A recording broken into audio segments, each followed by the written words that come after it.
Bismillahirrahmanirrahim. Bismillahirrahmanirrahim. Kita sapa Coach Alfian, apakah beliau sudah siap dan sudah tersambung?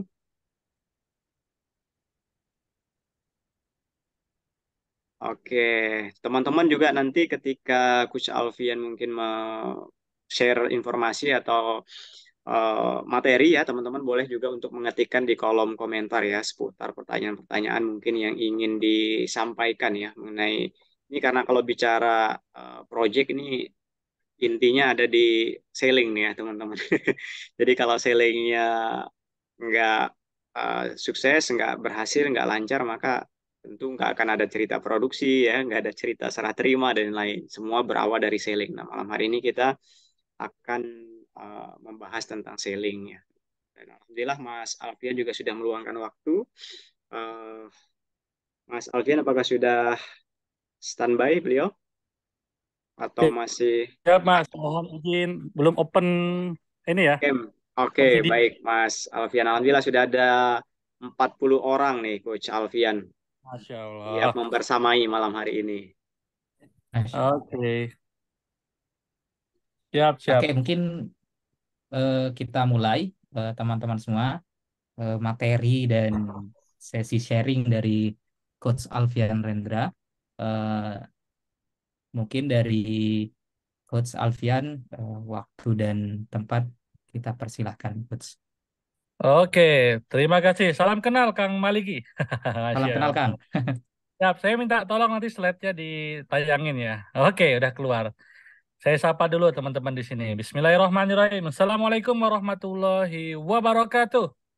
Waalaikumsalam. Waalaikumsalam Waalaikumsalam warahmatullahi warahmatullahi wabarakatuh. wabarakatuh. Waalaikumsalam warahmatullahi wabarakatuh. Alhamdulillahirabbil alamin, asyhadu alla ilaha illallah wa asyhadu anna Muhammadar Rasulullah. Allahumma shalli ala Muhammad wa ala ali Muhammad amma ba'du. Baik, teman-teman yang disayang Allah Subhanahu wa taala, mari kita bersyukur dulu kepada Allah. Alhamdulillah kita diberi kesempatan hari ini untuk belajar bareng ya bersama teman-teman dari Flipro ya, komunitas Flipro di seluruh Indonesia ya, di acara yang namanya Ngopi Ngobrol Properti ini. Ya, semoga dengan acara ini kita banyak tambah saudara, banyak dapet ya omset naik gitu kan, termasuk juga closingannya tambah banyak ya. Tak lupa Amin, amin, sholawat serta amin. salam tercurahkan kepada junjungan kita Nabi besar Nabi Muhammad Sallallahu Alaihi Wasallam. Semoga kita juga bisa mendapat syafaat beliau di yaumil akhir. Amin ya robbal alamin. Baik teman-teman, sebelum kita buka acara hari ini, mari kita awali dengan basmalah bersama-sama. Bismillahirrahmanirrahim. Bismillahirrahmanirrahim. Ya, seperti biasa, di malam ini passwordnya adalah Alhamdulillah, wow keren, wow menarik. Kenapa saya ngajakin teman-teman untuk pertama kali ngucapin Alhamdulillah, wow keren, wow menarik? Karena barang siapa yang bersyukur itu, kata Allah itu kuncinya, rumusnya itu ditambah nikmatnya oleh Allah Subhanahu wa Ta'ala. Nah, kalau kita banyak mensyukuri ya, yang sedikit ini, insya Allah nanti kita ketika dapat yang banyak juga kita akan lebih mensyukuri lagi. Dan bersyukur hari ini teman-teman bisa belajar hari ini, nah ini juga syukur yang luar biasa. Dan kenapa sih harus ditambahin wow keren, wow menarik? Nah, ini ada penelitian memang sama-sama orang ikut workshop, ikut belajar gitu kan. Ketika yang satu belajarnya emang antusias, kayak anak kecil, kalau antusias itu kan selalu menarik ya, selalu excited sama segala hal, itu ternyata efeknya beda sama orang yang belajarnya itu biasa aja, nggak semangat, nggak excited, ya itu beda. Makanya kita coba nih, biar kita belajarnya kayak anak kecil ya, kita selalu katakan apa, wow keren, wow menarik ya. Oke, kita coba lagi passwordnya biar kita uji coba. Teman-teman udah siap belum? Gimana teman-teman? Sudah siap semuanya? Passwordnya apa? Oh, Alhamdulillah. alhamdulillah. Alhamdulillah. Nah, siap. Masya Allah. Luar biasa. Oke, teman-teman. Ya, sebelumnya mohon maaf belum open cam dulu. Ini karena masih di ruangan. Ada tamu juga ya. Jadi sementara kita share slide aja. Yang belum kenal, perkenalkan nama saya Muhammad Alfian Rendra Saputra. Bisa dipanggil Mas Alfian, Mas Rendra juga boleh. Instagramnya ada di Alfian_Rendra99. Saat ini sebagai investor Sirkah ya di bisyarah.id. Kemudian juga konsultan juga, sempat juga mendampingi teman-teman ya dari Fatih Institute ya, kemudian beberapa developer properti yang ada di Cikarang juga, di Jogja juga ya. Dan alhamdulillah ya hari ini sedang banyak sih di konsultan marketing properti. Sedang mega beberapa project ada sekitar berapa ya? 5 project lah yang kita handling untuk jadi konsultannya di sana gitu teman-teman. Nah, dan memang expert saya lebih banyak di strategic marketing. Jadi kalau dalam ilmu manajemen marketing itu kan ada yang urusannya di strategik, ada yang urusannya di teknis. Nah, saya itu biasanya lebih banyak ke strategik dan menurunkannya untuk jadi to-do list yang akan dieksekusi oleh orang-orang teknis. Itu keahlian saya. Biasanya saya banyak di situ ya. Jadi ketika ngerekrut tim tuh udah nggak bingung lagi nih. Tim tuh job desk-nya apa, alurnya seperti apa, goals-nya sampai setahun ke depan seperti apa. Nah itu saya biasanya bikinin strategiknya untuk mungkin menghabiskan satu project dalam waktu 1 tahun atau 2 tahun. Dan spesialisasi saya sekarang ini bersama Almitra Property, itu konsultan marketing properti khusus developer, itu memang kita spesialis untuk jualan cash sama cash bertahap.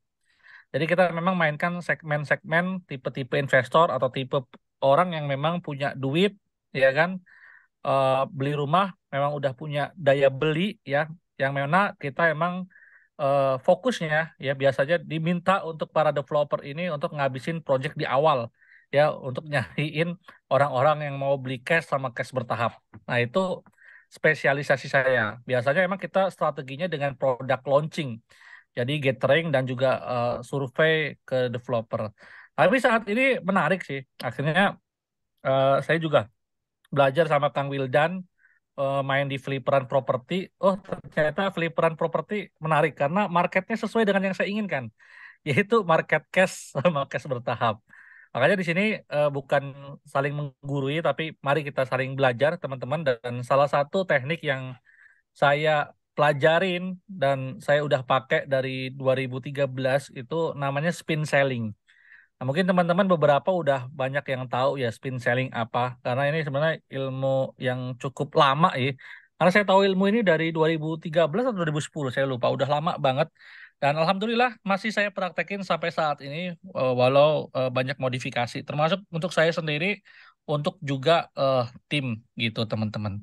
Nah mungkin bisa di next Kang apa tadi Maliki ya. Kang. Masya Allah.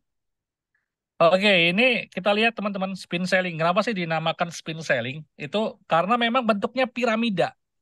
Ya, piramida itu mengkerucut ke atas kan semakin kecil, yang bawah tuh semakin besar. Nah, yang bawah inilah yang mungkin nggak kelihatan tapi penting. Ya, namanya kalau kita bangun pondasi itu biasanya nggak ada yang kelihatan.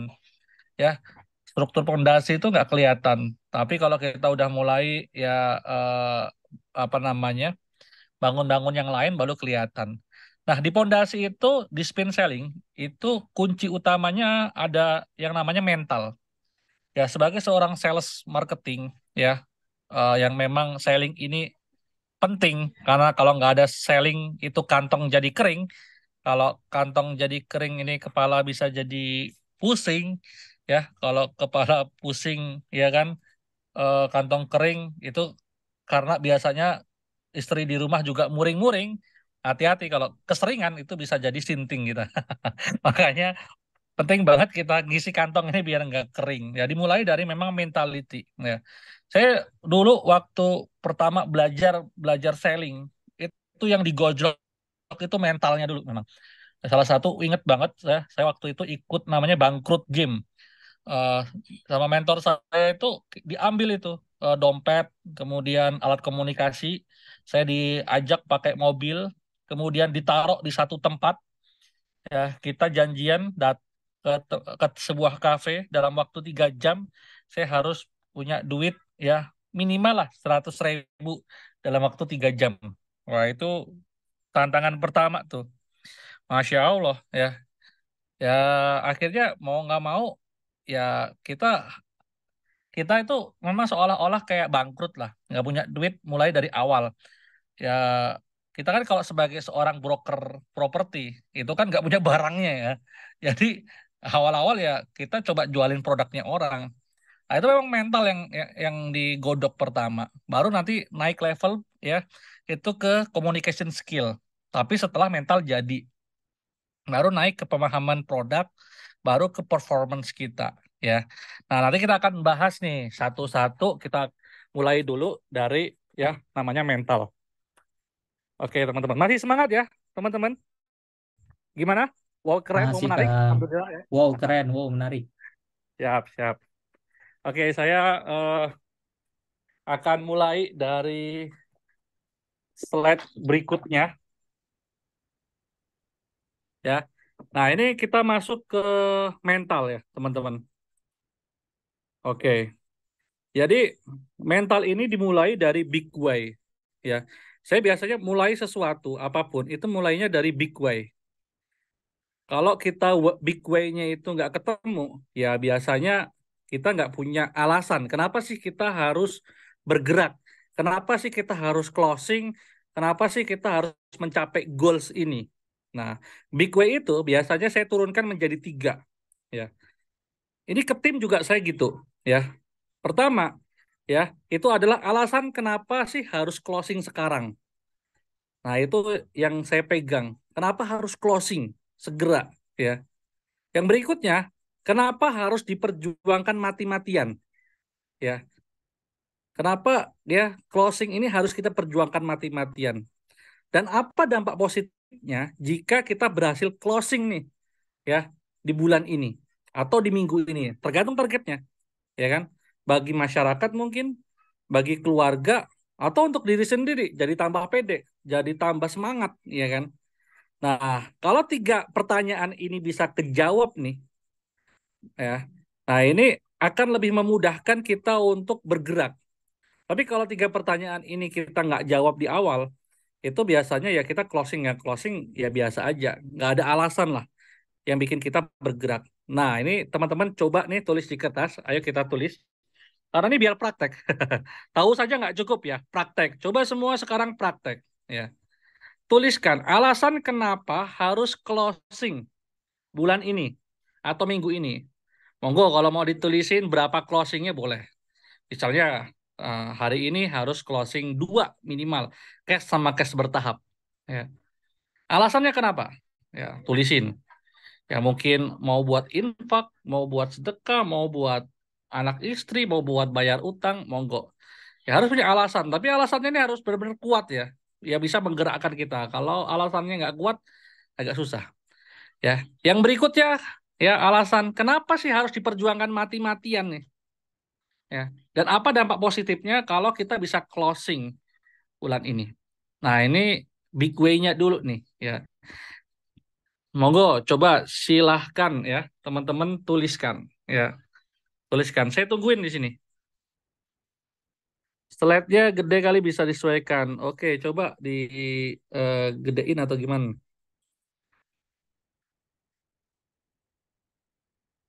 Ini udah maksimal, Coach. Udah maksimal ya.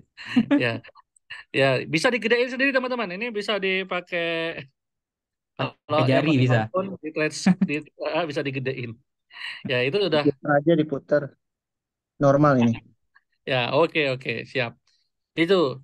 Oke, saya tunggu teman-teman. Kalau sudah nulis, kita akan lanjut ke slide berikutnya. Oke. Sudah ditulis semuanya? Ya.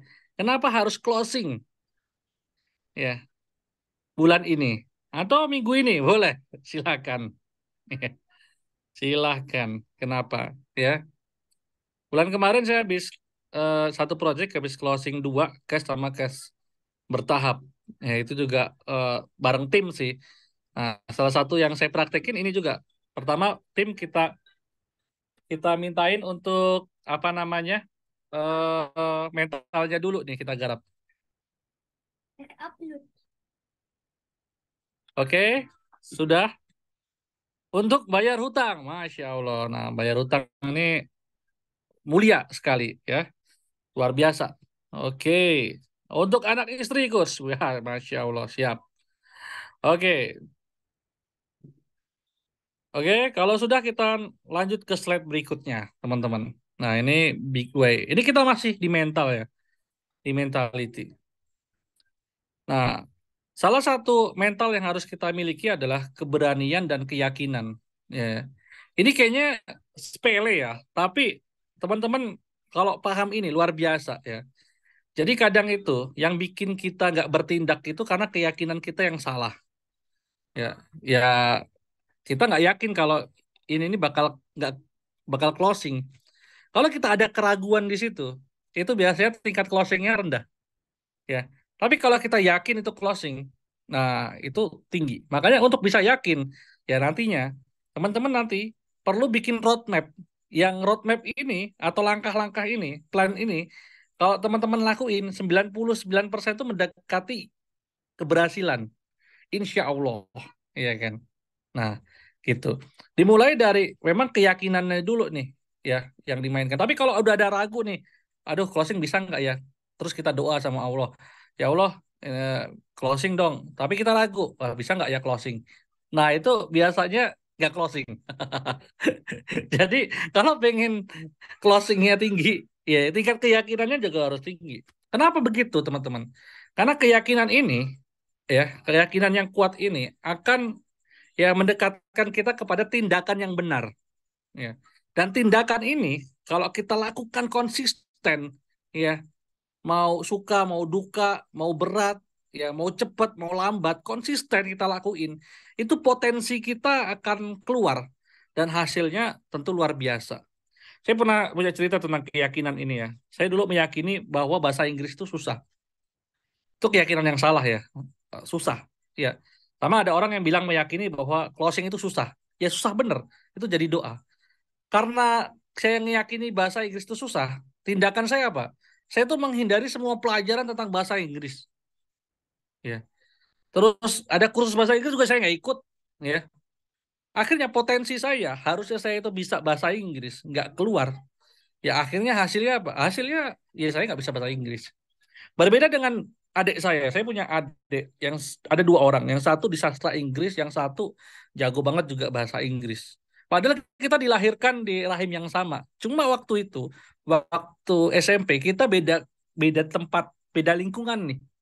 Nah, beda lingkungan. Yang mana waktu SMP ya di lingkungan adik saya itu, ya itu semua emang SMP unggulan lah, favorit lah. Ketika ada yang nggak bisa bahasa Inggris, itu memang eh, ada tekanan batin lah gitu. Intinya kalau dia nggak kalau dia waktu itu ya SMP ya, sekelas SMP ya, itu masih ngelihat film itu pakai teks bawahnya itu, ya itu ya udah nggak banget gitu, ya. Makanya saya kalau nonton film bareng adik saya misalnya nonton Netflix gitu ya, adik saya tuh nggak pakai teksnya, berdua itu bisa ketawa-ketawa. Saya bingung tuh kenapa mereka ketawa-ketawa. Saya nggak tahu artinya. Nah itu kenapa bisa begitu? Karena ternyata eh, mereka punya mindset pada waktu itu bahasa Inggris itu memang bahasa internasional yang mudah. Sehingga apa? Sehingga akhirnya setiap nonton film, dengerin musik ataupun apapun kegiatan tindakan mereka, ya ikut kursus dan lain sebagainya untuk ke ke bahasa Inggris. Ya sehingga apa potensi untuk bisa bahasa Inggris meningkat dan hasilnya juga luar biasa. Sama ketika saya meyakini bahwa jualan itu mudah, ya asal tahu caranya, tahu polanya, ya, dan apa namanya punya keyakinan yang kuat kalau ya closing itu gampang, itu akhirnya tindakan kita itu menuju ke keyakinan kita itu. Akhirnya saya bertindak mau susah mau sebentar, ya. Di awal ada nggak yang cepat closing? Ya nggak juga, ya. Bahkan eh, saya 6 bulan pertama ya, eh, di awal-awal jualan tuh nggak ada closing. Jualan nggak ada closing tuh 6 bulan pertama. Tapi setelah tahu polanya, nyoba itu, akhirnya ada tuh pecah telur, satu closing, pecah telur dua closing, dan lain sebagainya. Akhirnya bisa bisa pecah telur, ya. Sehingga apa? Sehingga potensinya saya asah terus. Akhirnya saya ikut workshop, ya kan. Saya akhirnya baca buku, ya, dan lain sebagainya. Terus ikut juga berguru ke guru-guru yang jago closing, ya. Akhirnya potensinya keluar dan hasilnya memang alhamdulillah. Ya, walaupun hasil itu lingkaran tidak kita kuasai ya. Haknya dari Allah Subhanahu wa taala. Tapi paling enggak kita fokus ya. Fokus untuk bangun potensi ini. Gitu teman-teman. Oke, next aja Kang Maliki ya, Maliki. Masya Allah, ini udah ada Kang Wildan.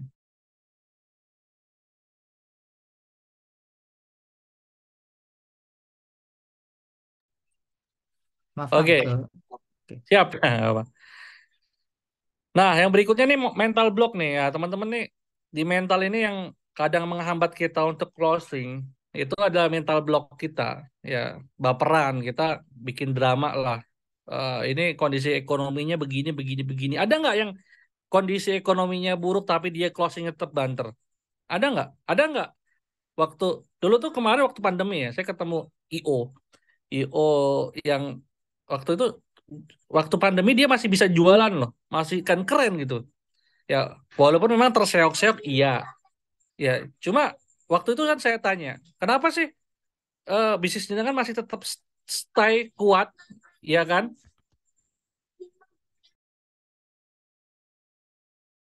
Kuat padahal yang lain pada ambruk, IO-IO yang lain. Jadi kan bisa switch nih, walaupun eventnya offline nggak bisa, terus mainkan event online. Ya, ternyata apa? Ternyata salah satu jawabannya itu menarik nih. Ini menarik banget gitu kan. Jawabannya apa? Ya, ya itu kita perjuangkan. Ya, event ini kita perjuangkan, bisnis ini kita perjuangkan. Jadi saya akhirnya nggak baperan nih, ya, nggak baperan. Kita perjuangkan, bener-bener nih kita perjuangkan. Ya, nah itu makanya mental block ini sangat mengganggu kita untuk menghambat kita untuk bisa closing. Ya, termasuk misalnya saya identitas ya, saya ini orang yang males, saya ini orang yang gaptek, saya ini orang yang nggak pinter jualan, saya ini orang yang nggak jago ngomong. Ya itu mental block lah, khawatir, takut dan lain-lain. Itu mental block yang benar-benar menghambat ya teman-teman gitu. Ya makanya kalau saya misalnya nih dari 10 prospek ya atau misalnya dari 100 prospek lah, kalau 10 kedikitan, 100 prospek yang closing satu, saya tuh nggak nganggap 90-nya ini gagal.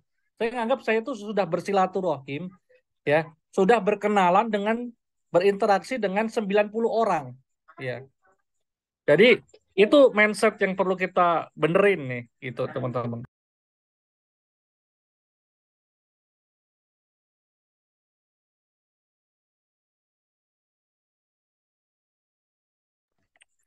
Oke, lanjut, Mas. Nah, kenapa di awal ini saya ngomongin pondasi cukup panjang, teman-teman? Sebelum saya ngomongin teknis ya, ya. Karena ya sebenarnya ya gara-gara mindset yang bener ini, sebenarnya closing itu lebih mudah, ya. Tapi kalau mindset kita pondasinya ini nggak bener, ya mau dikasih teknik apapun, ya cuma tahu doang, gitu.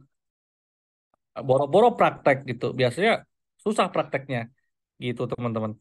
Nah, ini jadi salah satu ya yang paling penting itu juga hati-hati dengan pikiran kita karena pikiran kita ini bisa menjadi nasib kita ya.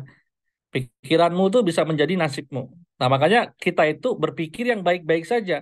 Prasangkanya yang positif-positif aja.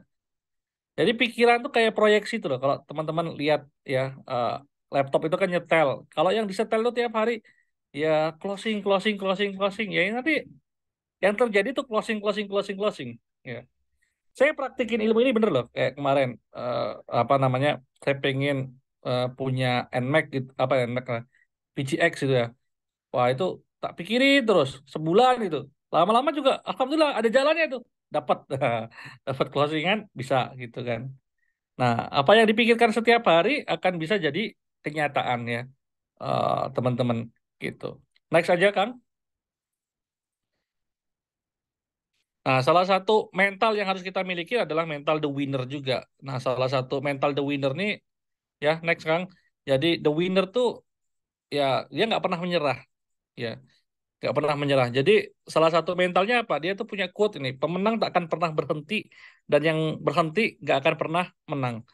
Jadi kalau teman-teman itu sekarang belum closing, ya jangan berkecil hati. Ya, kita coba lagi, coba lagi, coba lagi sampai apa? Sampai closing, sampai benar-benar closing, gitu. Next, Kang. Nah ini quote-quote aja ya eh, untuk menambah skill kita. Nah yang berikutnya adalah skill komunikasi ya teman-teman. di spin selling. Naik lagi setelah mental ini jadi, kita masuk ke skill komunikasi. Ya. Nah, kenapa skill komunikasi ini penting? Ternyata ketika saya belajar ilmu marketing ya, saya dalemin. Ternyata ilmu marketing ini intinya ya ilmu komunikasi. Nah, ilmu komunikasi itu intinya apa? Nah, next Mas. Jadi akar ilmu komunikasi itu ternyata adalah ilmu untuk menyampaikan pesan atau value dan menjalin hubungan. Ya. Jadi apa ilmu komunikasi teman-teman? Ilmu untuk menyampaikan pesan, ya, atau value dan menjalin hubungan. Ya, itu teman-teman. Jadi itu kuncinya ya dari ilmu marketing atau ilmu komunikasi. Makanya ada istilah, next Kang, ada istilah namanya E sama dengan MC kuadrat. Ini rumusnya marketing. E itu apa sih? E itu edukasi. Ya, jadi marketing itu adalah edukasi. Edukasi tentang apa? Value. Ya, mengingatkan customer tentang problem aware dia. Ya, M-nya apa? M-nya mission. Ya, pesan. C-nya apa? C-nya itu dikomunikasikan. Ya, dikomunikasikan ya kuadrat itu secara konsisten. Ya. Jadi rumus marketing ya E sama dengan MC kuadrat. Itu rumus ya sederhana untuk menggambarkan apa sih itu marketing ya gitu. Next aja Kang. Nah, untuk mengkomunikasikan value memang kita butuh yang namanya media. Karena kalau cuma satu dua orang ya kita nggak butuh media. Nah, makanya ya perlu yang namanya ya media. Nah, media ini sekarang udah berkembang. Ya, sekarang namanya PESO model. PESO itu kan. Ada namanya Earned Media. Ya, Earned Media itu ya. Kemudian ada paid media, ada owned media, ada shared media. Ya. Nah, kita mulai bahas dulu nih sedikit aja nih tentang apa sih on media. On media itu berarti media yang kita ciptakan sendiri. Ya, misalnya kita bikin media sosial, akun kita dan lain sebagainya, bikin webinar, podcast, ya kan, blog, ya infografis dan lain sebagainya itu owned media, ya. Tapi ada yang namanya earned media. Earned media ini adalah nanti yang ngomong tentang kita itu bukan kita, tapi orang lain. Nah, itu biasanya strateginya pakai PR, pakai eh, media relation, ya interview kita yang diinterview atau kita yang di podcast diundang podcast, ya eh, news diberitakan, ya kan, kemudian di review, ya termasuk di review oleh influencer. Nah itu earned media, ya. Nah ada namanya shared media, ya. Biasanya strateginya pakai influencer engagement, partnership dan lain sebagainya. Nah, baru berikutnya adalah paid media. Paid media ini memang media yang kita iklan itu berbayar. Dan memang kalau mau cepat, ya iklannya pakai iklan berbayar. Itu jauh lebih cepat. Ya mindsetnya kita dapat dapat data, ya. Dan data ini bisa kita olah kapan aja loh. Maksudnya begitu. Ya, kalau misalnya ada 100 data, misal kayak tim saya itu sebulan bisa 4.000 database baru, ya. Dari 4.000 database baru itu kan bisa kita olah, ya, untuk kita mainkan, ya. Nah, itu luar biasa, ya, kalau kita memang berinvestasi di iklan yang berbayar, gitu, teman-teman. Ya, intinya kalau kita punya value, tapi kita nggak komunikasikan, nggak ada yang tahu. Nah, mengkomunikasikan paling cepat, ya paling mudah biasanya memang pakai iklan berbayar. Tapi bisa nggak pakai iklan berbayar bisa. Ya, gimana caranya kita bisa diliput media atau direview oleh ya media-media lain, ya, atau kolaborasi media itu bisa, ya gitu.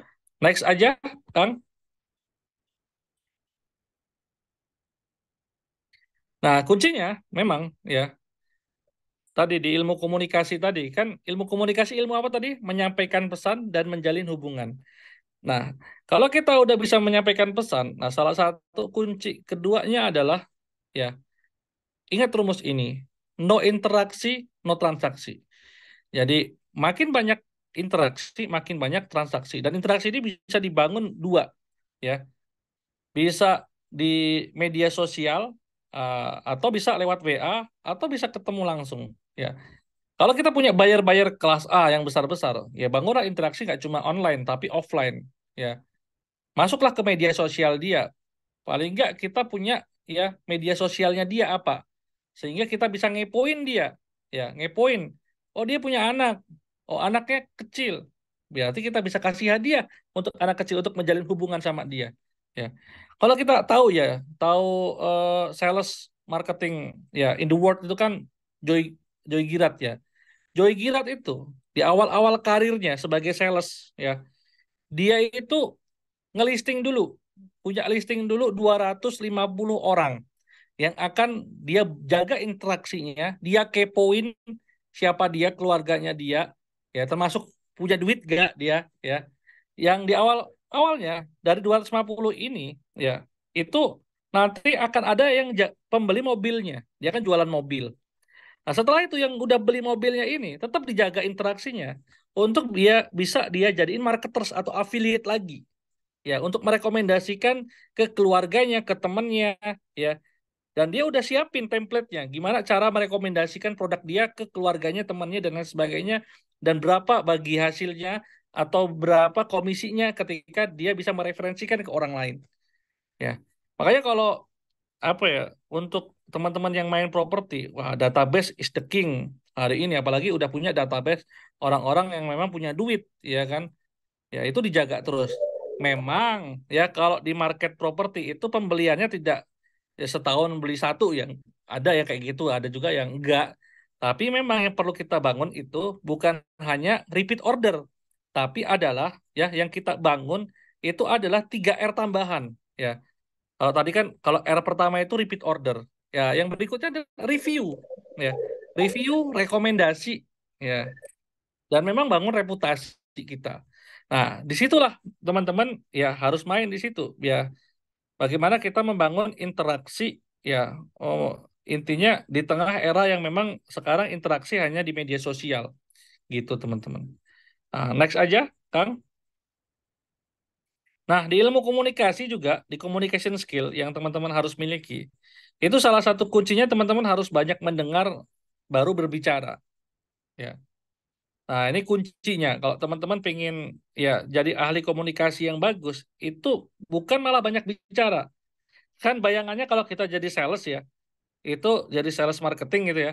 Itu kan kita banyak ngomong ya, nanti jago presentasi, jago ngomong gitu. Enggak, ya. Kita diciptakan Allah Subhanahu wa taala ini kan punya dua telinga dan satu mulut. Itu artinya harus lebih banyak mendengar daripada berbicara, ya. Kenapa? Ketika kita banyak mendengar, ya, kita akan ya bisa tahu sih apa kebutuhan dan keinginan market, ya. Akan bisa tahu nih sebenarnya dia tuh pengen seperti apa sih, budgetnya berapa sih, ya. Nah, itu akan memudahkan kita bikin strategi untuk pendekatannya nanti, ya. Gitu teman-teman. Next aja Kang. Ya, makanya di sini ya teman-teman, memahami apa yang dibutuhkan dan diinginkan market itu penting banget, ya. Terutama kita harus tahu nih daya belinya gimana. Dia punya uang nggak? Ya percuma kita nawarin ya mereka kalau mereka emang nggak punya duit. Nah itu percuma banget ya. Makanya salah satu kuncinya adalah kita tahu nih daya belinya nih. Ya, daya belinya. Ketika kita punya data ya tentang daya beli orang ini, nah ini akan lebih mudah nanti kita untuk closing. Karena percuma kita nawarin orang yang nggak punya duit gitu. Nah, makanya di awal itu salah satu tugas kita ketika banyak mendengarkan dan kepo ini, cari tahu dulu nih, orang ini benar-benar punya duit nggak? Kalau punya duit, ah, sampai kalau sales marketing kita itu sampai datang ke rumahnya, ya silaturahim, ya benar-benar pendekatannya benar online offline, ya online sampai datang ke rumahnya silaturahim, ya kan, bawain hampers, ya, ya jalin hubungan. Kalau dia nggak closing sekarang, kita kejar terus, gitu kan, walaupun eh, closingnya nanti kalau kita tahu dia punya duit, kejar terus, gitu teman-teman. Next aja, Kang. Nah ini ilmu sederhana tapi kalau dipraktekkan lumayan keren ya. Tim sales saya biasanya praktek nih, ilmunya namanya kepo sama PDKT. Setelah punya listing calon pembelinya, ya yang dilakuin adalah kepo. Nah biasanya kan kita itu apa ya, jarang ngepoin ya, ngepoin dia. Nah kalau bisa itu kita memang punya media sosial dia, Sehingga kita tahu nih, oh, orang ini ternyata pas diposting dia lagi ada keluarganya yang sakit. Kan kita bisa ngunjungin kalau dia sakit atau bisa ngasih ucapan berempati ketika keluarganya sakit, ya. Makanya kita harus punya kepo. Data kepo ini benar-benar dituliskan, ya, kalau bisa. Nah, baru ngomongin tentang PDKT, ya. Nah, PDKT ini ngelakuin pendekatan. Nah, pendekatannya seperti apa? Ya, kalau di media sosial itu biasanya memang salah satu, kalau calon klien kita ini atau calon buyer kita ini ngeposting, kita paling nggak nge-like, komen, ya, itu ketika dia ngeposting. Karena orang tuh kalau postingnya pengennya ada interaksi di situ, ya. Termasuk ketika dia posting di WhatsApp story-nya, kita harus bangun interaksi di situ. PDKT ya, salah satunya itu. Ya, next aja Kang.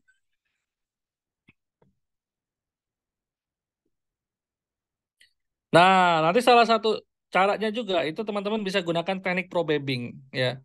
Ya, kalau untuk tim-tim closing itu, ya caranya biasanya emang ini cara probing ini cara untuk menggali informasi lebih banyak dari konsumen. Makanya itu contohnya itu misalnya nih ada satu peristiwa nih, ya, di villa itu ada pembunuhan. Nah, teman-teman harus bisa kayak detektif itu nyari tahu nih apa sih, ya kan, ngelihat benda ini, oh, kira-kira ya kemungkinannya apa, oh, mungkin terjadi ini, mungkin terjadi ini. Nah, itu untuk emang menggali informasi. Nanti kapan-kapan deh kita share di acara offline, ya, teknik probing ini kayak apa, ya, soalnya seru kalau offline sih role play, ya.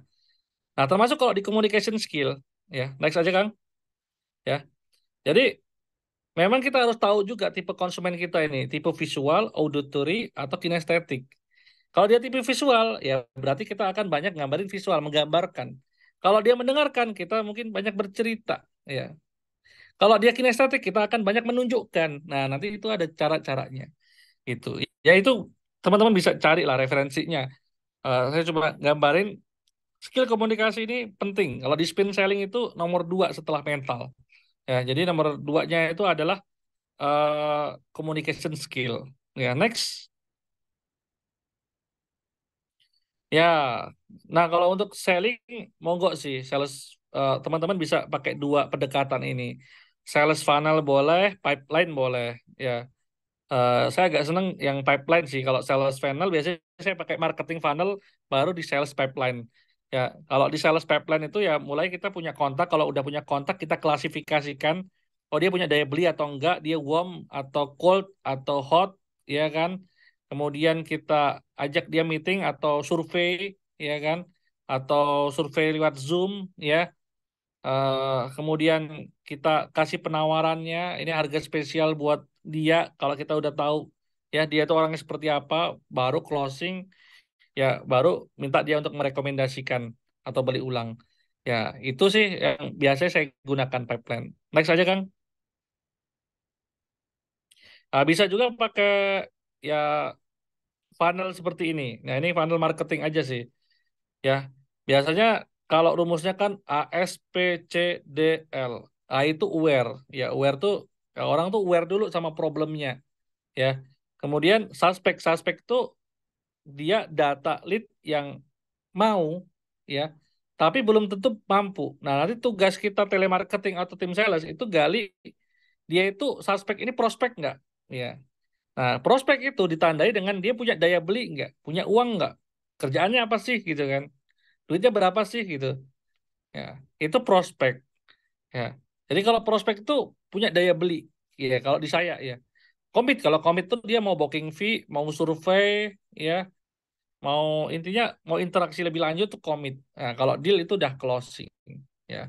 Nah, masing-masing sebenarnya kita punya pendekatan. Biasanya kalau untuk nyari suspek saya pakai lead magnet, ya kan.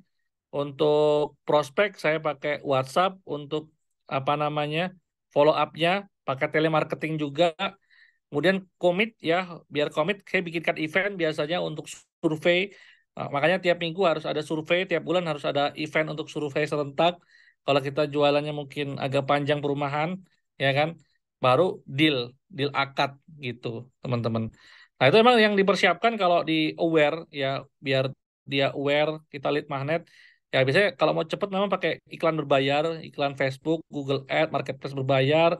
bisa pakai webinar, e-book, konten marketing dan lain sebagainya. Yang perlu dipersiapkan timnya ya konten kreator sama advertiser. Nah, jangan lupa kalau di WhatsApp ya, dia masuk ke funnel WhatsApp ya, siapkan skrip Q&A-nya, FAQ-nya, skrip AIDA-nya ya untuk LP sama WA-nya. Terus goals-nya itu nemuin yang mampu dan mau,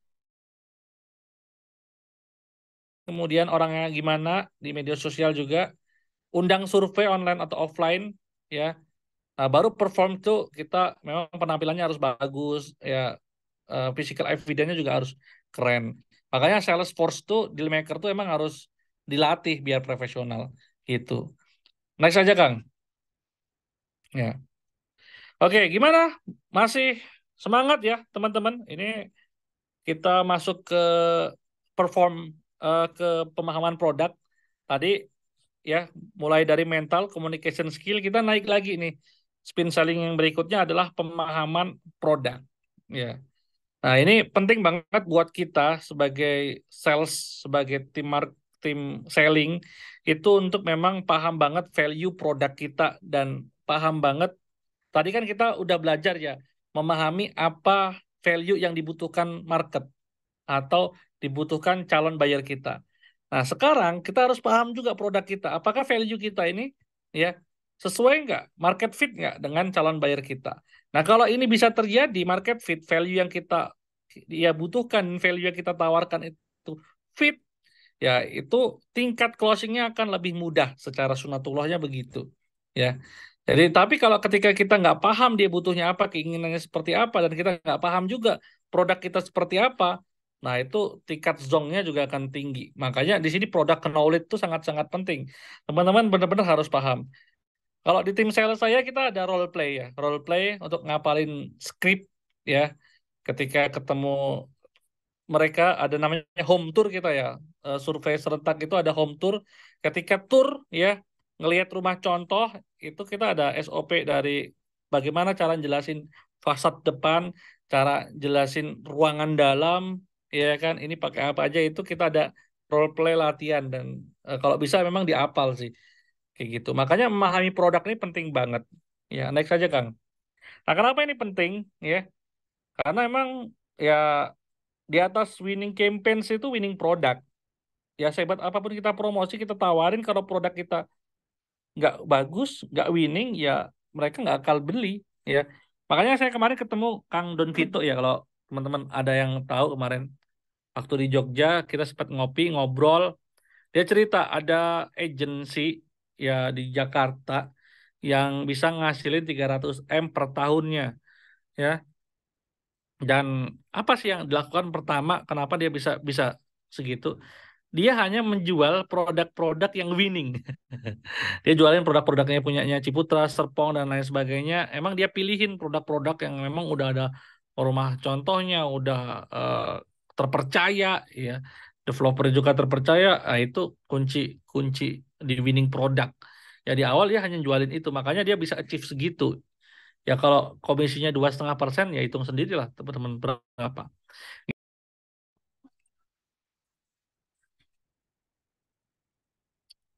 Oke, next. Nah, ini faktanya ya teman-teman, kenapa sih banyak orang lagi mulai bisnis jualan itu gagal? Ya nomor satu itu no market need. Jadi mereka itu jual produk yang nggak dibutuhkan market. Makanya paham tentang kebutuhan dan keinginan market ini sangat-sangat penting sebelum kita memang jualan produk. Ya kalau kita sales ya kita menang milih lah, milih produk yang jangan jualan produk yang nggak winning. Pilihlah produk-produk yang memang winning produk. Karena di atas winning campaigns ada winning product. Gitu teman-teman. Next aja. Nah, memang di produk itu orang itu kan sebenarnya belinya beli value ya. Karena dia pengen menukarkan uangnya itu untuk mendapatkan value tertentu, ya, nilai tertentu. Ya, value itu ada dua, teman-teman. Value fisik sama value emosional. Tapi 80% orang itu beli itu karena value emosional, ya. Makanya teman-teman nanti penting banget di produk teman-teman tuh pahami nih. Selain value fisiknya juga harus oke.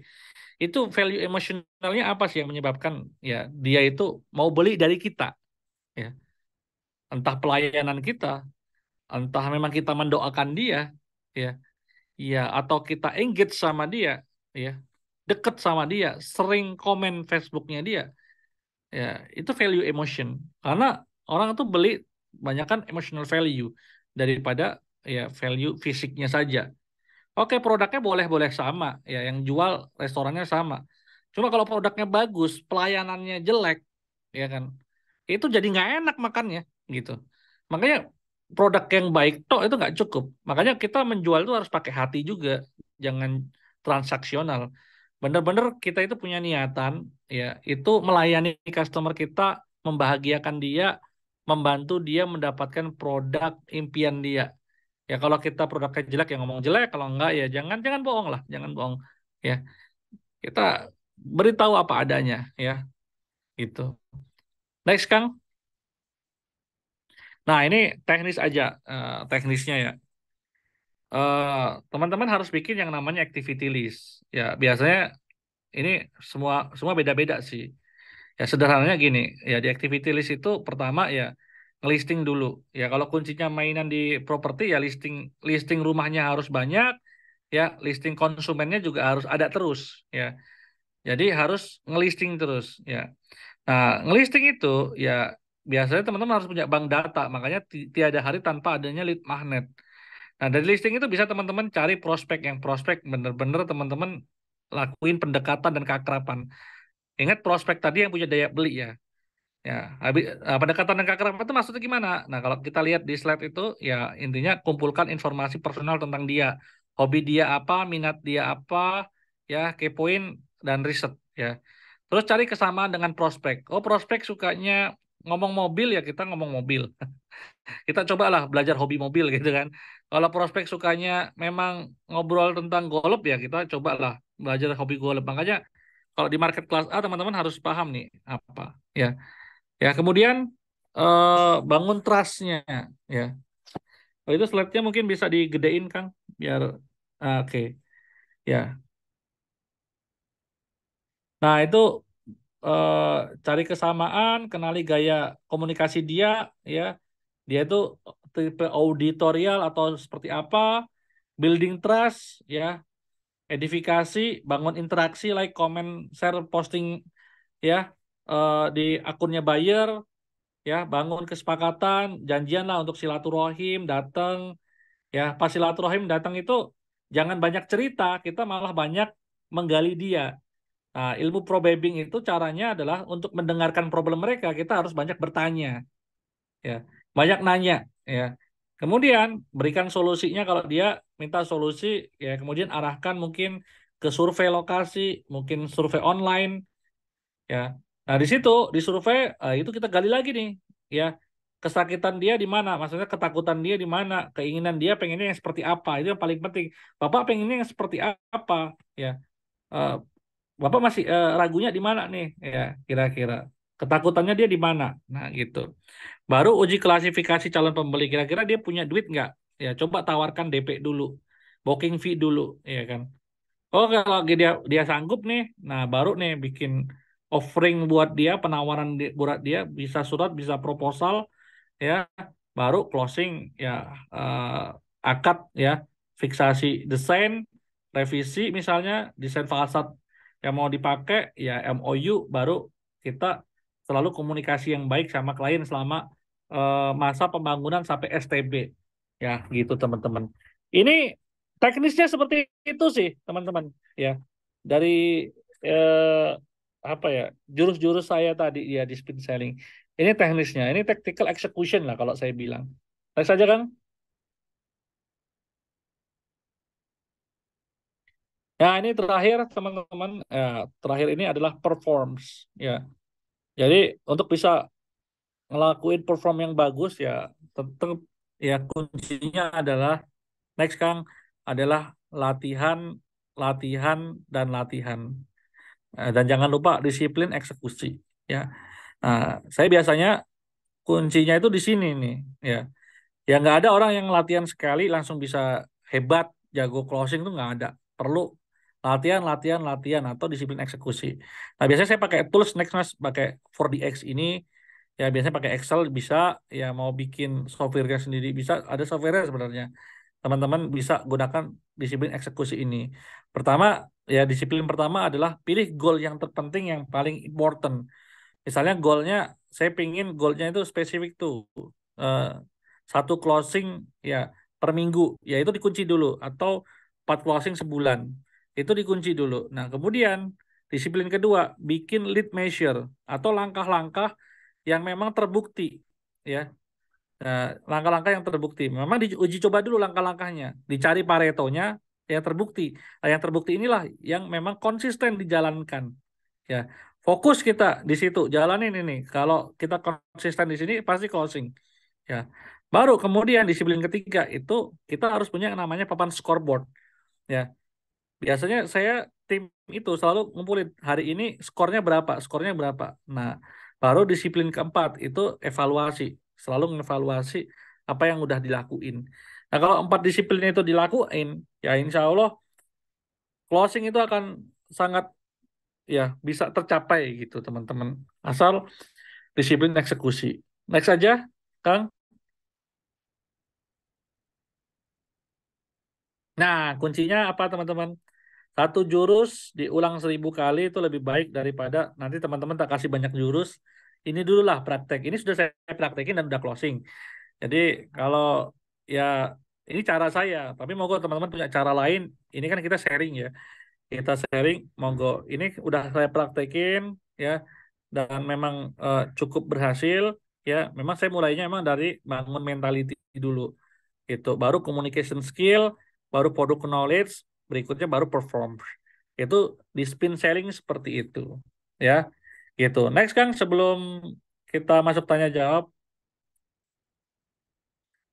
ya, yang penting action nih. Silakan action teman-teman, karena tahu aja nggak cukup. Ya kalau nggak dicoba, kita udah belajar latihan renang, caranya renang gini gini gini, kita nggak pernah renang juga nggak bisa renang gitu. Next Kang. Nah, ini ada pengumuman sedikit buat teman-teman ya. eh, Mungkin alumni Flipro di sini ada. Kalau buat alumni Flipro nanti insya Allah kita ada event nih, temu alumni juga se-Indonesia. Itu di 25-26 November di Yogyakarta. Di situ nanti kita akan bahas masalah finance, marketing, operation. Bahkan kita ngomongin tentang bagaimana sih ngontrol ya banyak project, misalnya 35 project dalam satu genggaman tangan aja lewat handphone. Nah, itu kita akan ada workshop Master Flip Pro. Nah, buat teman-teman alumni, itu harganya spesial. Ya, kita ganti operasional aja untuk panitia dan pembicara. Silakan teman-teman nanti hubungin admin aja untuk dapat harga spesial. Nah, ini nanti kita akan belajar bagaimana strategi kaya dan berkah lewat flipper property untuk dapat market cash-cashan dan cash keras itu gimana sih caranya. Kemudian gimana sih caranya biar flipperan properti ini bisa jadi income penghasilan luar biasa ya, bulanan mungkin ya. Dan di situ juga nanti saya akan bonusin buat teman-teman yang ikut ya di kelas ini ya, teman-teman akan dapat ini 101 ide promosi yang saya kumpulin. Jadi ide-ide promosi yang saya kumpulin dari 13 tahun yang lalu. Nah, itu saya kumpulin jadi satu. Ya, teman-teman tinggal ya punya 101 ide promosi. Gitu. Kemudian kita akan belajar strategi bikin winning produk, produk laris di pasaran. Sehingga ketika kita mau ngeflipperin ini benar-benar produknya winning. Gitu. Termasuk ini solusi sih buat developer yang ingin mendapatkan cuan lebih cepat sih lewat flipperan. Gitu, teman-teman. Next, Kang. Nah, insya Allah kita akan belajar di Jogja itu materi-materi dasar yang ini akan banyak modifikasi perbaruan studi kasus ya. Teman-teman akan belajar strategi cari lahan yang hot deal gimana, strategi survei lahannya, strategi akuisisi lahan, bisnis plan Flipro seperti apa, kemudian bisnis model Flipro ya. Yang ya, 2.0 ini udah ada lagi kayaknya.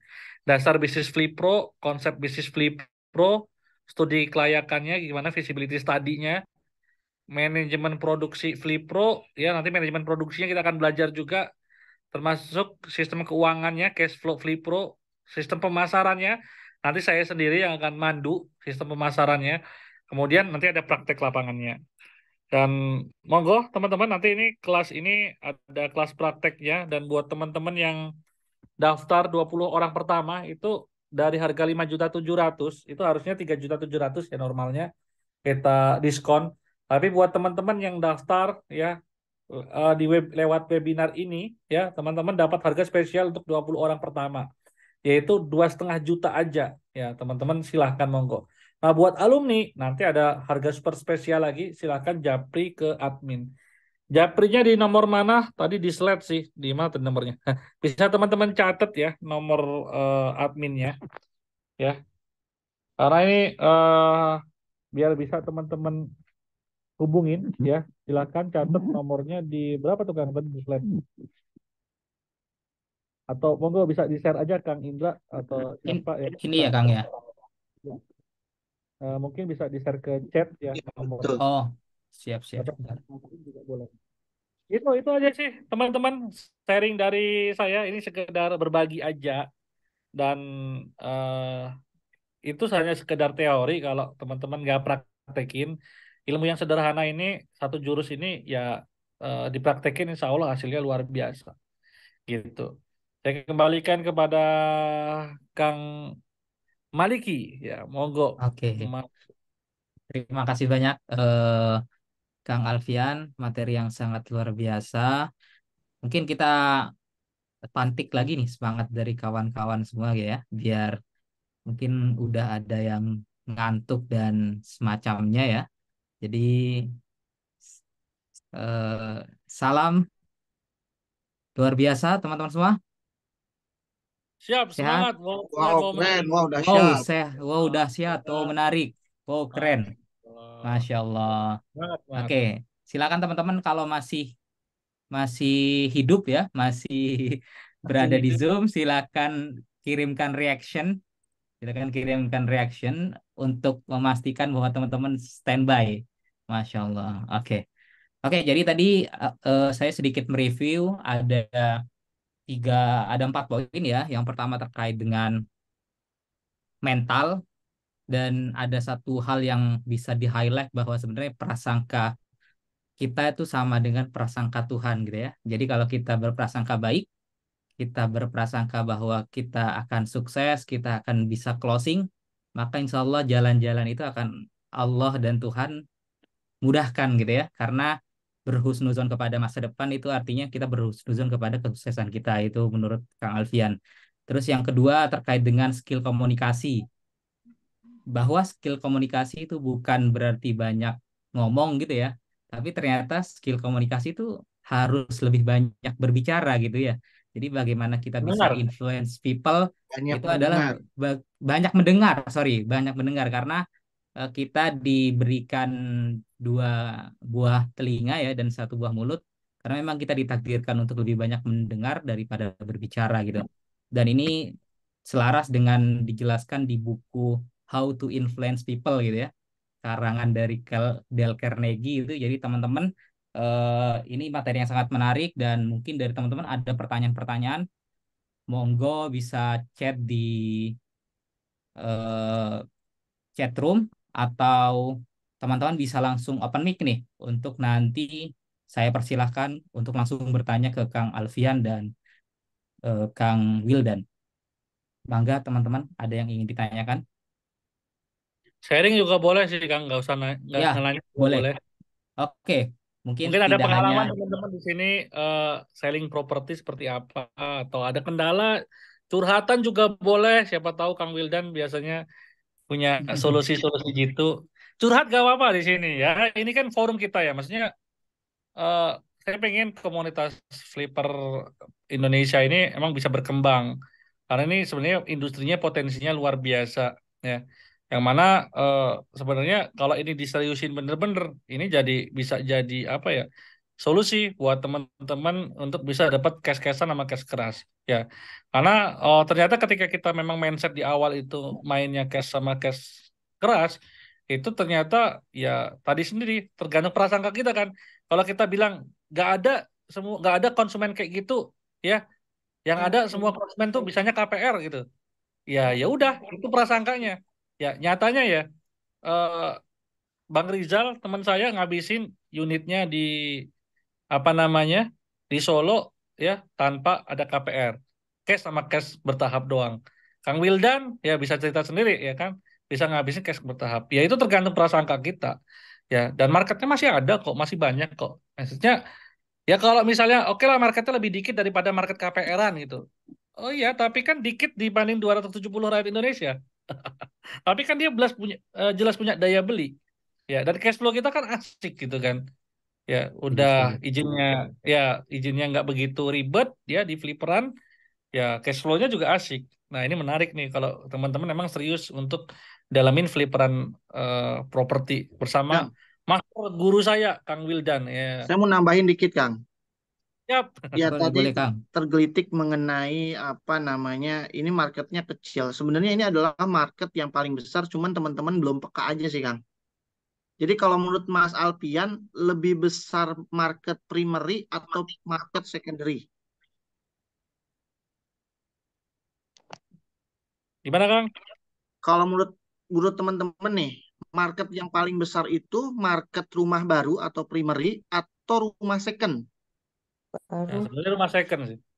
Nah, sebenarnya kalau teman-teman jeli ya, produk maupun permintaan pasar yang lebih besar itu sebenarnya di produk secondary, teman-teman. Nah, prepper itu hidup di pasar yang sangat besar ya. Produk secondary yang di primary kembali gitu. Nah, ini segmentasi yang orang nggak pernah sadar bahwa orang beli itu banyak di sana gitu. Ya, karena nanti dia akan kebutuhannya kalau primary atau perumahan baru itu akan sangat sulit di lokasi-lokasi yang menjadi patokan tertentu atau menjadi sumber lead magnet atau sumber, kalau bahasa kita tier tier 1 ya, ring 1 untuk berkembang. Nah, ini market yang besar sebenarnya. Dan market ini rebutan ya. Ketika kita bisa jeli terhadap produknya sendiri sudah winning yang tadi ya, market itu tinggal ngikutin. Ada market yang memang besar banget di sana. Yang kedua, ada market di mana kok bisa cash-cashan. Ya memang produk secondary itu orang yang sudah siap beli gitu. Yang punya rumah gitu, pengen punya rumah dan dia ada yang nabung, ada yang upgrade, ada kebutuhan tertentu yang memang mau nggak mau itu dibutuhkan. Karena marketnya memang benar-benar beda behaviornya, jauh berbeda behaviornya.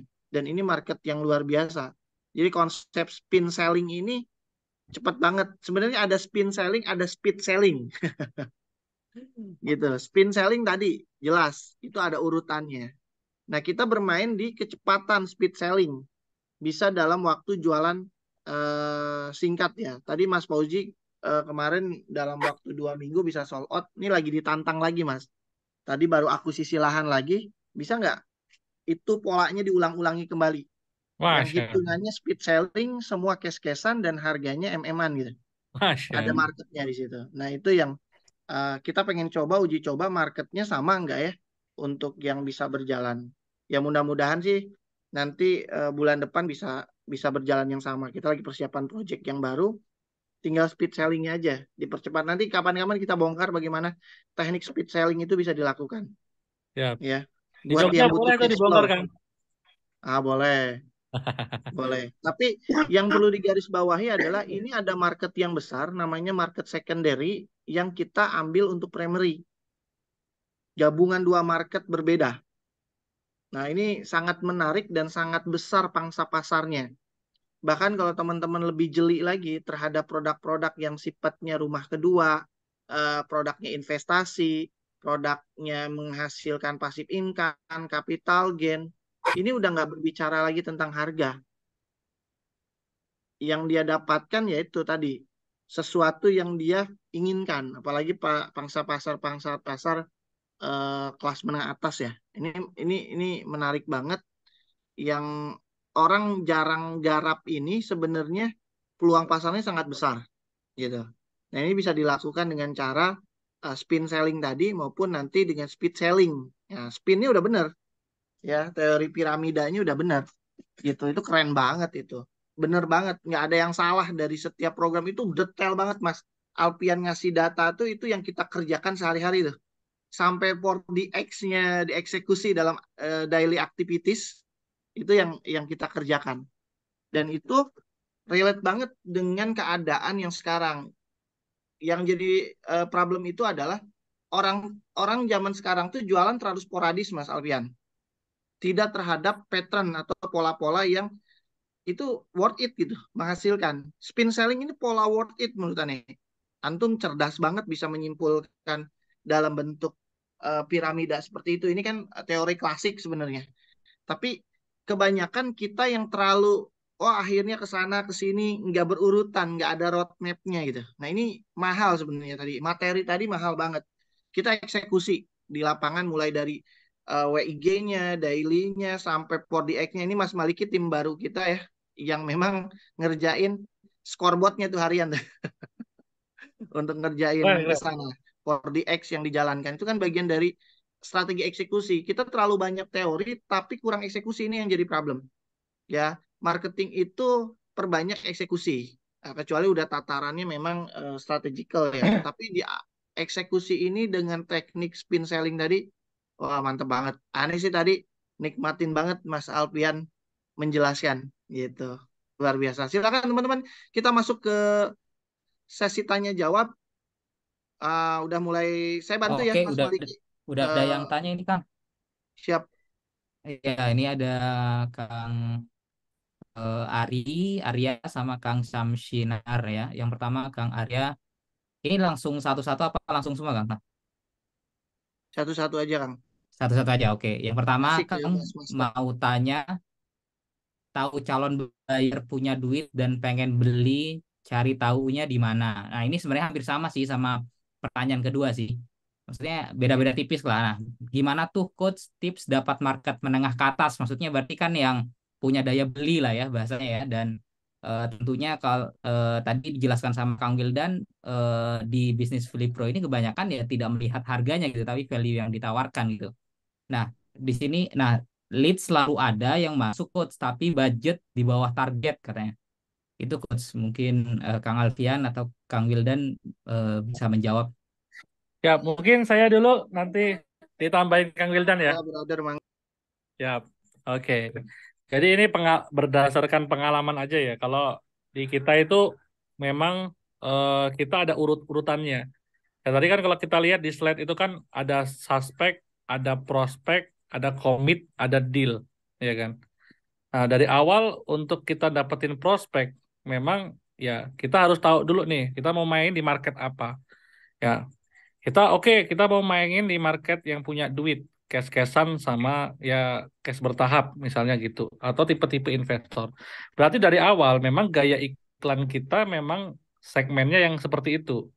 Ya, biasanya kadang ya bisa di iklannya langsung, bisa di landing page-nya, atau bisa nanti ya saat telemarketing. Kalau di tempat saya sih biasanya tetap di telemarketing yang paling ampuh untuk bisa menggalinya.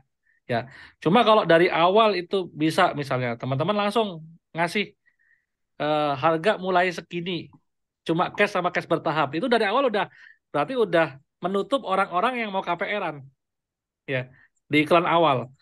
Ya. Kenapa sih banyak orang yang KPR-an? Karena emang dari awal iklannya ya bisa KPR pakai BTN Syariah, pakai BNI Syariah. Dari awal udah gitu. Ya. Tapi kalau dari awal emang mulainya eh, apa namanya? Mulai dari segini cash atau cash bertahap.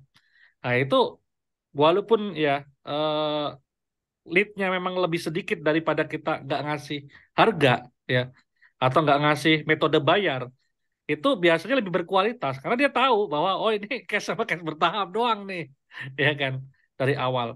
Kemudian nanti di strategi pricing misalnya nih kita ketemu tipe investor itu kalau pricing itu bagusnya ya itu pricingnya naik terus tiap 2 unit tuh naik kalau kita memang perumahan. Kalau kemarin saya di perumahan itu memang kita tiap 2 unit naik karena dia seneng tuh ketika ya apa bedanya saya beli eh, di awal sama nanti ya kalau tipe-tipe investor tuh suka beli di awal project ya. Kalau dia tahu kenaik terus dia seneng tuh, oh berarti 5 tahun lagi naiknya segini nih ya, dia bisa eh, dapat dari capital gain-nya kan begitu. Itu tipe-tipe investor.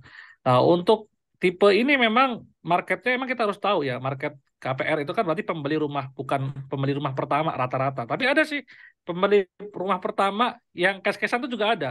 Kemarin di project teman saya ini di Jogja, yang beli itu developer game. Ya, developer game itu cash 1,5 M cash, developer game kerjaannya.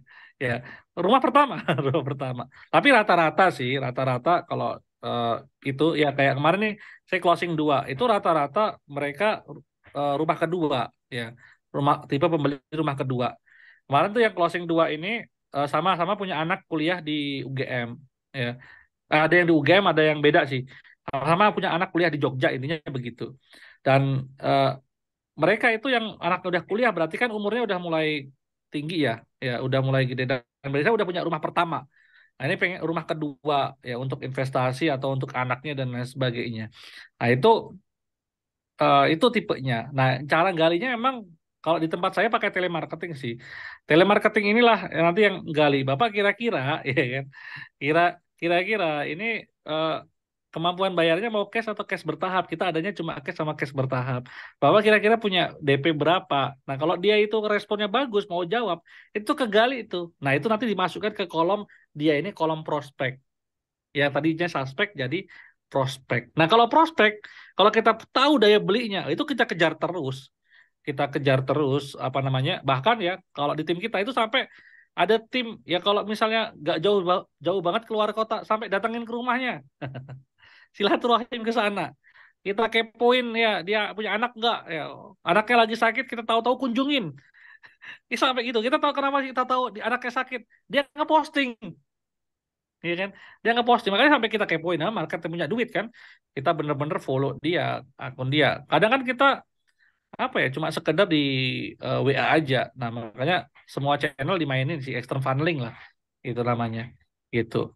Nah, di aneh sih gitu biar leadnya memang tidak ya dapat yang kayak gitu ya dari awal mungkin bisa dibatasin. Cuma emang akhirnya leadnya mahal.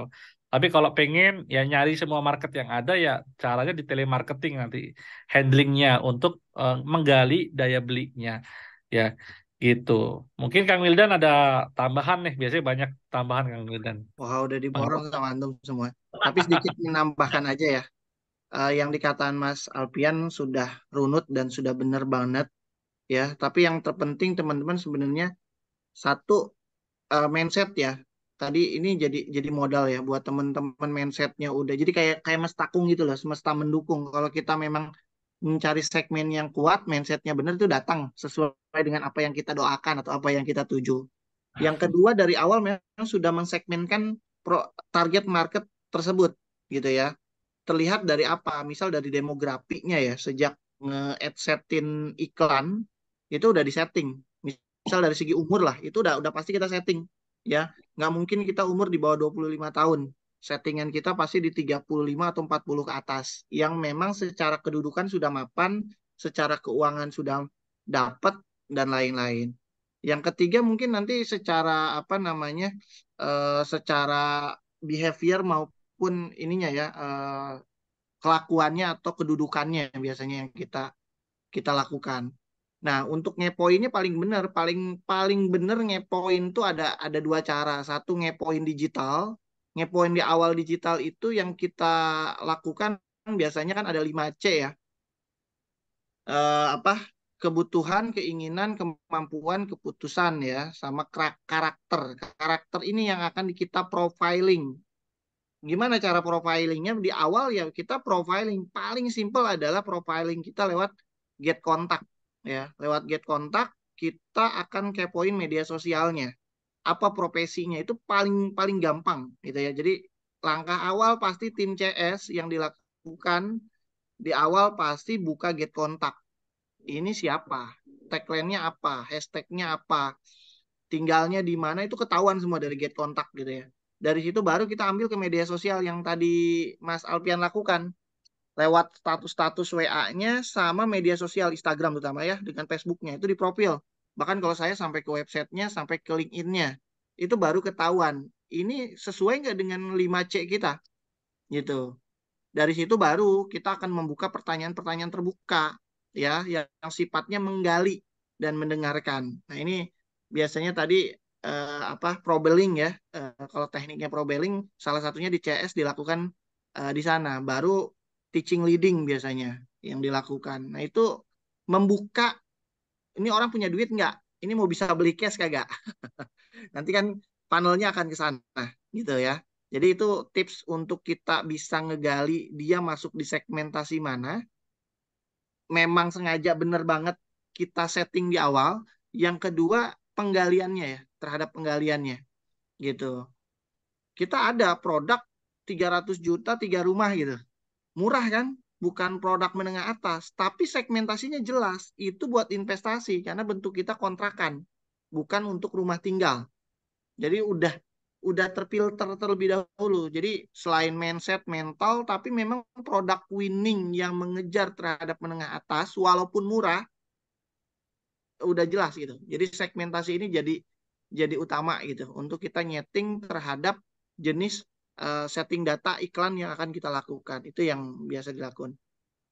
Gampangnya gitu ya. Nanti di sesi-sesi selanjutnya kita bongkar lah versinya. Kita bongkar Nambahin buat Mas Alfian, ini panggungnya Mas Alfian. Mangga lanjut Kang. Oke.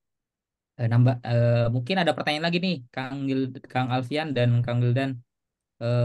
Gimana cara eksekusi produk yang bukan winning product? Menarik nih. Contohnya jualin rumah second dekat kota cuma di gang dan harga memikat gitu. Gimana sih Kang cara kita eksekusi produk yang bukan winning product tadi ya? Itu Kang. Ya caranya di fliperin dulu, dinaikin value-nya, baru dijual. Gitu ya Kang Wildan ya.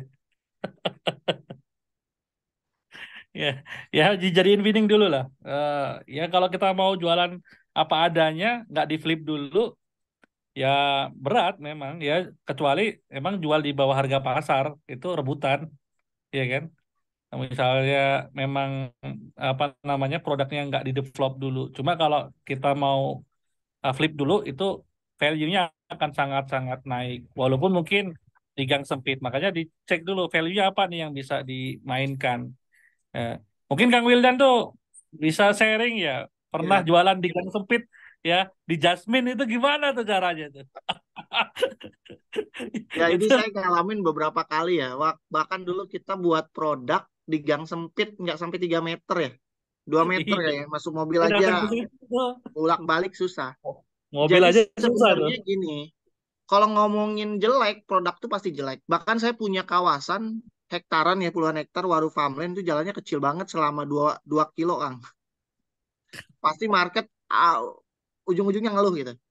Tapi buat kita sebagai marketing bukan produk winning nggak winning ya. Winning nggak winning itu persepsi. Tadi saya suka banget dengan rumusnya sama dengan MC kuadrat ya. Rumusnya edukasi. Namanya rumus edukasi kan artinya message atau konten yang dijalankan secara konsisten. Gitu ya. Artinya gimana? Artinya kita tinggal nyari yang kira-kira bukan terhadap yang negatifnya, tapi terhadap nilai positifnya. Misal waktu saya dulu produknya jalannya sempit misalnya di kota. Tapi saya nggak ngomongin tentang jalan sempitnya. Yang kita ngomongin entah fiturnya, entah apa apa namanya lokasinya, entah cara bayarnya dan lain-lain. Itu yang kita kembangkan. Dulu juga saya ngembangin sama ada kawasan seluas 20 hektar lebih, tapi jalannya satu mobil gitu. Sempit banget. Jadi yang Ya. diomonginnya udah nggak ngomongin produk, nggak ngomongin tentang jalannya atau produknya sempitnya di dalam gang atau produknya yang nggak winning, tapi saya nyari kayak potongan-potongan yang lainnya gitu. Misal waktu itu yang kita ambil adalah kearifan lokalnya tuh. Misalnya ada sawahnya, ada sungainya, itu yang kita ulang-ulang gitu. Tapi bukan terhadap itu, bukan terhadap kelemahan-kelemahan kita. Jadi kadang ngambil part-part atau eksekusi-eksekusi yang menjadi jagoan kita gitu. Gitu. Nah, jadi kalau nggak semua memang produk itu value-nya winning, nggak semua itu produk itu gampang dijualin. Tinggal kita aja sih sebagai marketing itu namanya rumus edukasi adalah pesan-pesan yang kita sampaikan ini harus bisa sampai kepada mereka dengan apa ya pola-pola yang lain gitu. part-part lain gitu ya, yang enggak partnya terhadap sesuatu yang negatif. Jadi misal kearifan lokal, kearif lokalnya yang kita kembangkan. Project ini jalannya sempit di tengah kota, bukan soal sempit jalannya, tapi lokasi yang strategis di tengah kota, kapan lagi ada lagi gitu. Ya, saya seringnya sebisa mungkin bagaimana pesan-pesan yang menjadi keunggulan kita itu yang kita sampaikan, bukan terhadap produk yang menjadi bukan winning produk kita.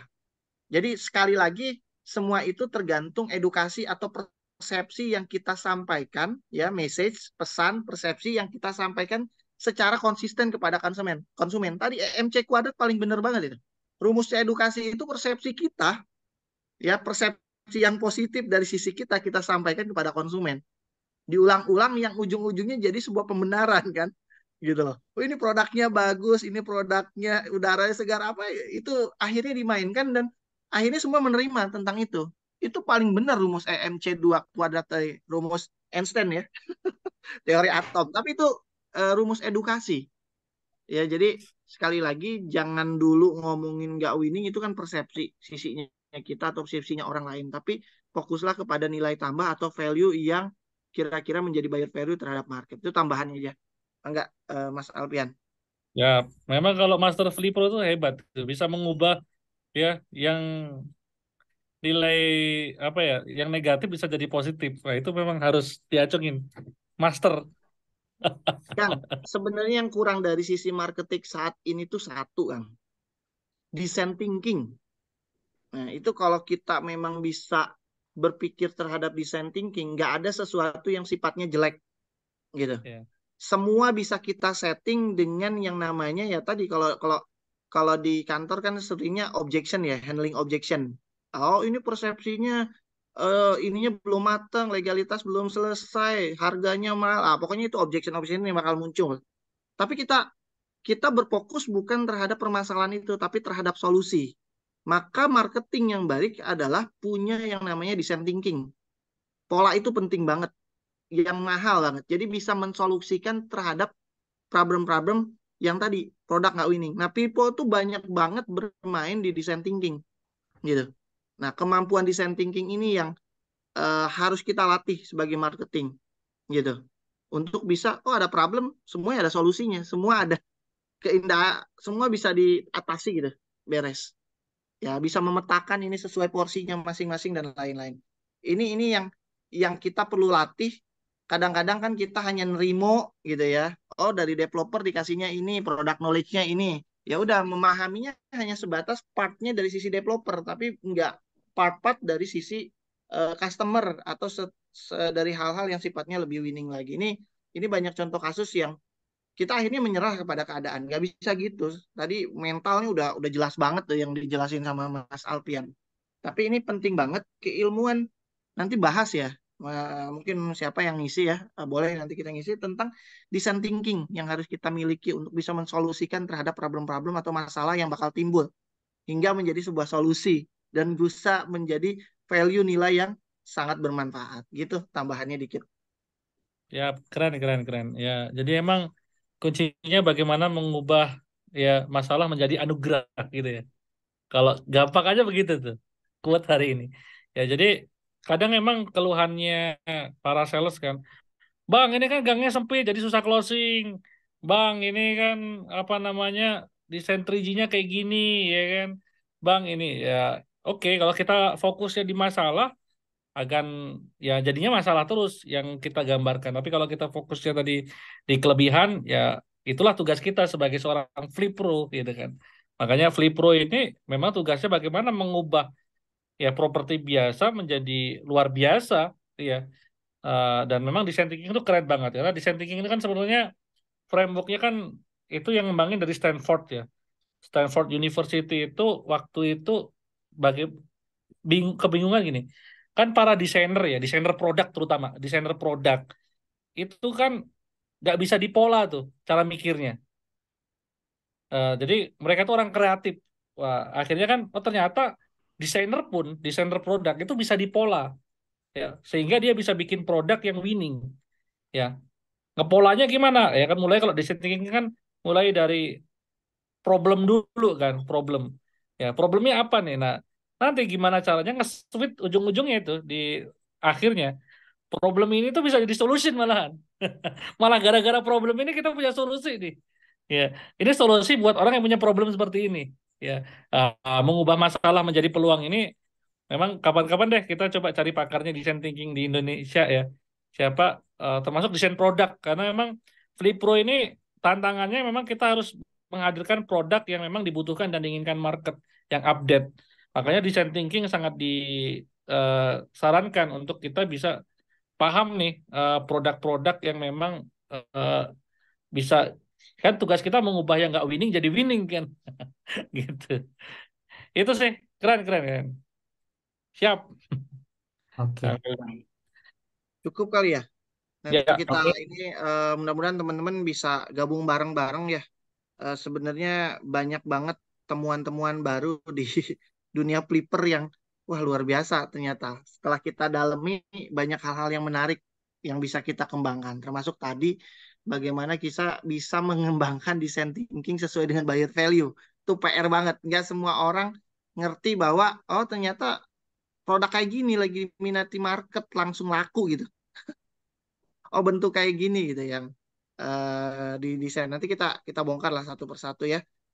Dan yang menariknya adalah nanti yang terpenting ini teman-teman, ilmu negosiasi teman-teman. Kan banyak sekarang banyak seminar ngajarin tentang chassis, tentang lelang, tentang NPL itu kan cara mendapatkan produk. Tapi kalau kita paham ilmu negosiasi, produk yang tadinya mahal pun itu bisa jadi murah ya. Ini baru kejadian banget. Saya baru balik banget. Akuisisi lahan yang cukup mahal, kita negosiasi dapat harga yang sangat rendah gitu, gitu dengan cara bayar yang cukup lunak gitu. Nah ini ilmu negosiasi ini ternyata pengembangannya luar biasa. Kita bisa gunakan bukan hanya kepada customer ternyata marketing. Nanti kita bisa gunakan kepada produk untuk kita punya produk yang luar biasa gitu. Ya, semoga bermanfaat Jangan-jangan teman-teman. dari istri juga bisa ya Kang ya. Nyari istri lagi. Ini Negosiasi kan. negosiasi memang penting sih, Kang. Ini apa soft skill kali ya. Soft skill memang salah satunya mungkin bisa digunakan untuk cari istri lagi. Kalau Mas Maliki mah nyari istri pertama maksudnya. Oh, iya. Ya. Dipraktikin dulu tuh Mas, buat nyari istri pertama.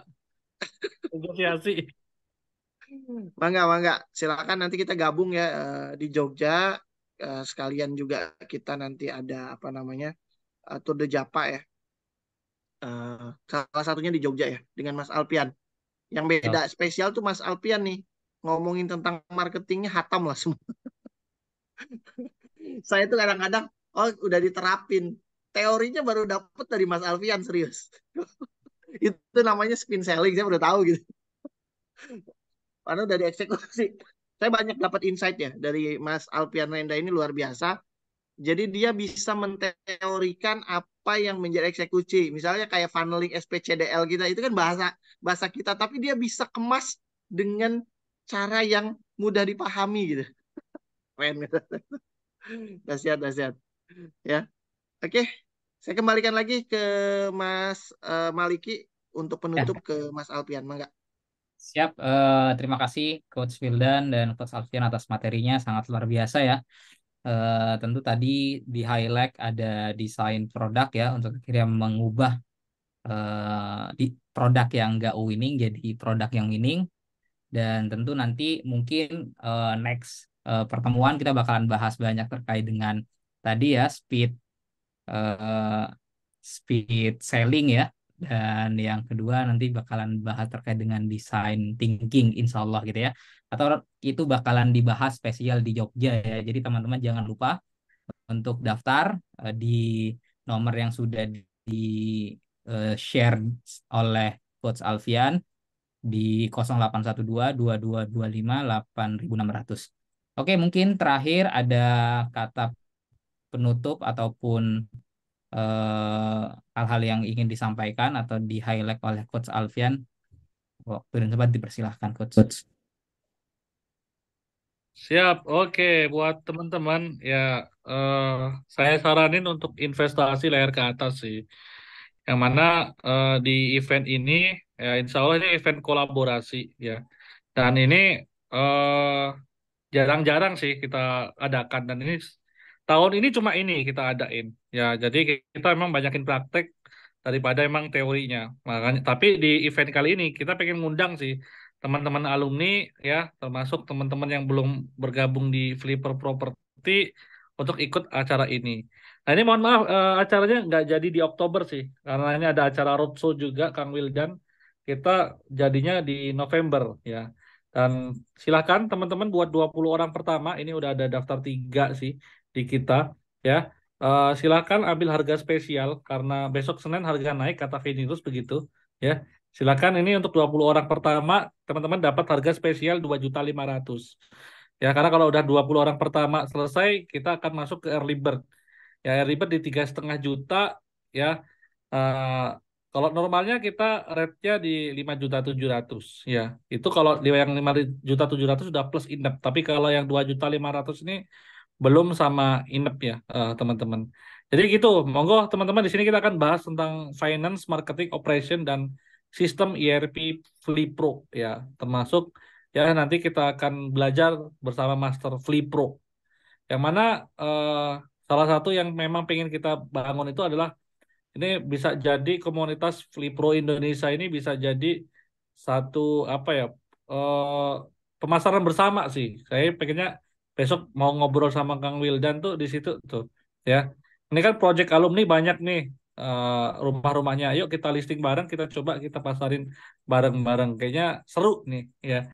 Buat kita bareng-bareng nih untuk bisa ngembangin, ya, komunitas Flipper Indonesia ini. Nah, silakan teman-teman yang pengen ikut, ya, ya, bisa save dulu nomornya di 0812 225, itu kan berarti duanya 4 kali terus 5 8600. Tak ulangin, 0812 4 kali 58600. Silakan save dulu nomor admin. Untuk para alumni, insya Allah harganya super super spesial, ganti operasional aja. Monggo silakan chat sekarang juga, sampai ketemu di Jogja, ya, sambil liburan juga di Jogja, ya. Insya Allah kita ketemu di acara-acara selanjutnya. Thank you. Mungkin itu aja, Kang.